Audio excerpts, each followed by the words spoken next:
So this is Nick on Mount Parawagon. Reality check, Mount Mataba. Parawagon's over the valley, and this is the middle summit. This is the main summit. I'm going up there.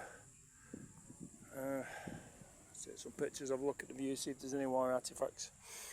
This was a hot zone. These were Japanese positions. Within a few meters of me there's going to be Japanese bodies still here. They were in tunnels, defensive tunnels. Americans blew the tunnels up, and there was fierce battles here, up there, all sorts. There's still war artifacts today. Made the dead rest in peace. War is not the answer, and these young men sent to die to fight by the government. Fuck the governments, fuck the politicians, and there's no profit in peace, so only in war. It goes on to this day. This is peaceful now, but it was the most dangerous place in the world in March and April 1945, and many soldiers, Japanese here, will still be buried. I wonder what the names are. So yes, that weighs on my mind. War's not the answer. But now we have the beauty of the mountain. Look at this. I wonder what the soldiers thought of these pretty flowers. You have frontline battlefield positions, a troop garrison, capable soldiers with weapons and the will to fight, and they did do amongst this nature. Fancy that.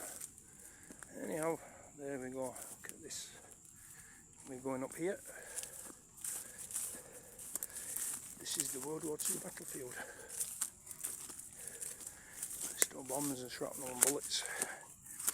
There was a tunnel up here, but it collapsed. I went inside in 2020, 2023, it collapsed. So, one more piece of history, going back to nature.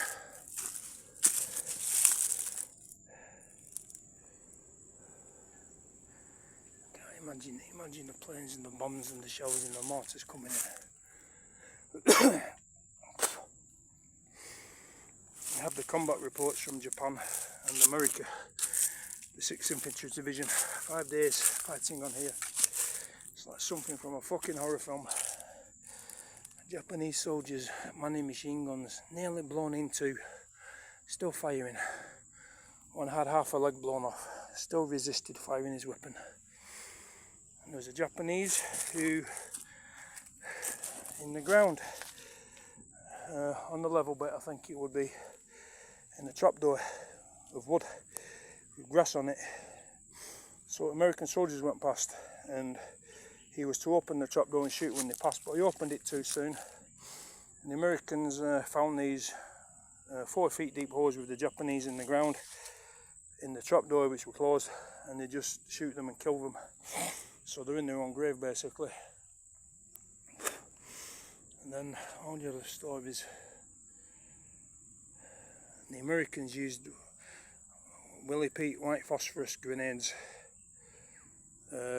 Big canister, pull the pin off of it. There's many caves apparently, and then they came up at night. I don't know how they navigated, and they throw the white phosphorus into the caves and it burns, and they can hear the Japanese screaming as they burned alive. But it wasn't all one-sided, because Americans were sleeping on here, and the Japanese mortar bomb fell and ignited some boxes of white phosphorus, and it burned an American in his foxhole sleeping. So that became his grave. It burned him to a fucking crisp actually, black. So, and then the Americans sent a tank up here, Sherman tank. I don't know how they did it. Maybe they rode the bikes cyclists use. And then there's an American general killed here as well. I forget his name. Only 1 of 3 killed in the war. So the Japanese killed a top banana. So several American soldiers were killed, and a general. So all equal in death.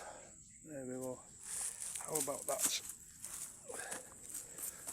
I found pieces of metal from shells myself on here. Locals have found pieces of bombs. And there's still bomb craters and foxholes, if you know where to look. Anyhow, there we go.